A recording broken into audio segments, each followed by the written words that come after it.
Hi sir. Hello అమ్మా. Sir ఇప్పుడు ఎవరిదైనా వాయిస్ 2-3 వీక్స్ నుంచి కంప్లీట్‌గా చేంజ్ అయిపోతే దాన్ని ఇగ్నోర్ చేయొచ్చంటారా? నార్మల్ ఫినామిననా? లేతే ఏమైనా ఇబ్బంది ఉంటుందా సార్? వాయిస్ గనక ఒక 2-3 వీక్స్ నుంచి మారిపోయి ఉంటే మాత్రం అసలు ఇగ్నోర్ చేయకూడదమ్మా.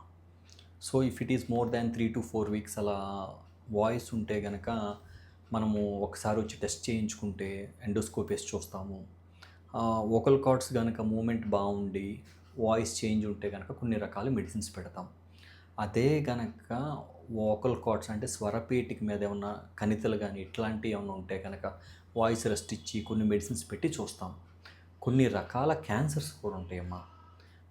ఎర్లీ స్టేజెస్ ఆఫ్ క్యాన్సర్స్‌లో కూడా వాయిస్ చేంజ్ ఉండిద్ది. సో, ఇట్లాంటి అంటే వాయిస్ చేంజ్ ప్రస్ఫుటంగా 3 వారాలు, 4 వారాలు అలా ఉంటే కనుక ఒక్కసారి ఎండోస్కోప్ వేయించుకుంటే ఏంటి డాక్టర్ గారి దగ్గరికొచ్చి, సో, ఏ రకమైన కారణం లేకపోతే మెడిసిన్స్‌తో సెటిల్ అయిద్ది. ఒకవేళ ఏమన్నా కారణాలు ఉంటే గనక దానికి కూడా కొన్ని రోజులు మెడిసిన్స్ పెడతాం జరిగిద్ది. ఒకవేళ ఎర్లీ స్టేజెస్ ఆఫ్ క్యాన్సర్స్ అయినా కానీ అవి కూడా treatable if it is early stages. Okay sir. Thank you sir. Thank you అమ్మా.